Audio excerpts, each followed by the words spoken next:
grip and how that can be very dynamic and help you with recoil management. Part of what I do in my sport, all of what I do basically, is I'm the guy that goes fast. I just like to go real fast and pull the trigger as fast as I can.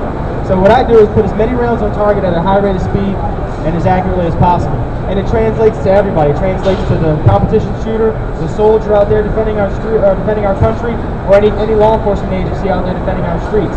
So it's very applicable to what you guys are doing, conceal carry, whatever the case is. So I want to go ahead and give you some good key tips that's going to allow you to give you a nice foundation of speed shooting. So again, what I'm going to go into is the stance and grip. So the first thing I'm going to go into is the stance. When we're talking about the stance, I have a nice wide, aggressive platform that's going to allow me to be explosive when I need to get behind cover, when I need to go to my next position, but it's also going to help me with recoil management. Recoil management starts from the bottom all the way up. And that's another thing. You cannot control recoil, you can only manage it. So don't ever think you can death grip the gun or hold it down while you're firing. That's impossible to do. The gun's going to lift and recoil no matter what. It's how you manage it. And it's all going to start from the feet. So feet are wider than shoulder width apart. I have my strong foot is slightly to the rear. Okay, and that's for stability. So when the gun fires, if I have both feet on line with one another, when the gun fires, what happens is you start rocking on your heels. And yes, we're not going to fall down. We're all adults, but it will take longer for the gun to settle back down the target to get that next successful shot. So go ahead and take your strong foot, place it to the rear. Make sure your feet are wider than shoulder width apart. It's going to feel a little uncomfortable at first, but you'll get the hang of it. And you'll see the results. Knees are bent, and I have about 70% of the weight on the balls of my feet. By having 70% of the weight on the balls of my feet, that's going to allow me to be leaning forward into the gun again. So I'll be countering when that gun's trying to lift up. I'll already be countering my weight into the pistol. I'm all about letting the techniques work for me. If you start death gripping the gun, a lot of bad things come from that. We'll get into that in just a second. So now, as far as the upper body, I have my torso is going to be very much upright, and I'm slightly leaned over at the waist, again leaning forward into the pistol. And my head is going to be very much upright, just as if I'm talking to you today. I'm talking to you guys here. That's how I'm shooting. When I'm standing, when I'm in my normal shooting stance, my head's very much upright. I'm bringing the pistol to my head. I'm never ducking down. When you duck down, it's going to cause a lot of unneeded tension in your shoulders there. And if you've ever driven the car with your parking brake on, you can't really get going. Same thing with this. If you put a lot of tension in your upper body, you'll never get any speed. It's a silly thing. I know it's kind of weird, but you have to be completely relaxed to be fast.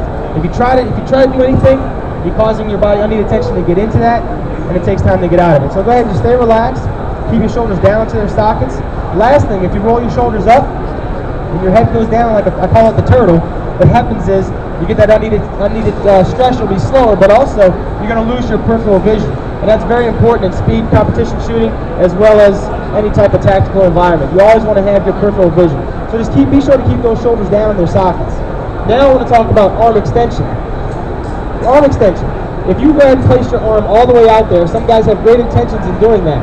And when you do so, what happens is, what I mean by great intentions, they want the sight radius. They want to get as much weight as possible behind the gun. But what happens is when the gun lifts and recoil, all the energy from the pistol is going to come directly through your arm and hit you into the back of the shoulder blades. Now again, you're not going to fall down, but it's going to rock you back just ever so slightly, and it's going to take you longer to get your sight picture back down to target. So to counter that, I want you guys to think about taking your elbow, taking it all the way out as far as you can take it without locking your elbow. That's the key, without locking your elbow. Hang on a second. Make sure your elbows are not locked.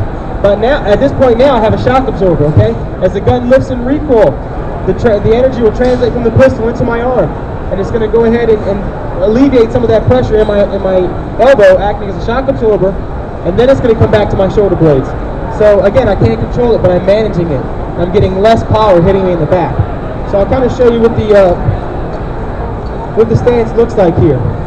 Everybody can see my strong foot slightly to the rear, knees are bent. I'm not crouching down. I'm very much relaxed. I'm very much upright. Give you another angle on this side. Okay, any questions on the stance? Anybody doing anything different? If you want to give it a name, I just call it my power stance. That's all it is. I know they got the Weaver stance, isosceles, they got a number of different things out there. This is my, like I said, I'm very much self-taught. I've put a lot of hours on the range over the last 10 years, and this is what's been successful for me to be accurate as well as fast. So give that one a try next time you're on the range. And also, we got multiple shows here I want you to check out. But before we get into that, YouTube, Max Michel, 6-hour shooting tips. Check them out. There's a bunch of tips there for you to see, and you can get all the literature there you want, and be able to continue to look at the video tips. But before we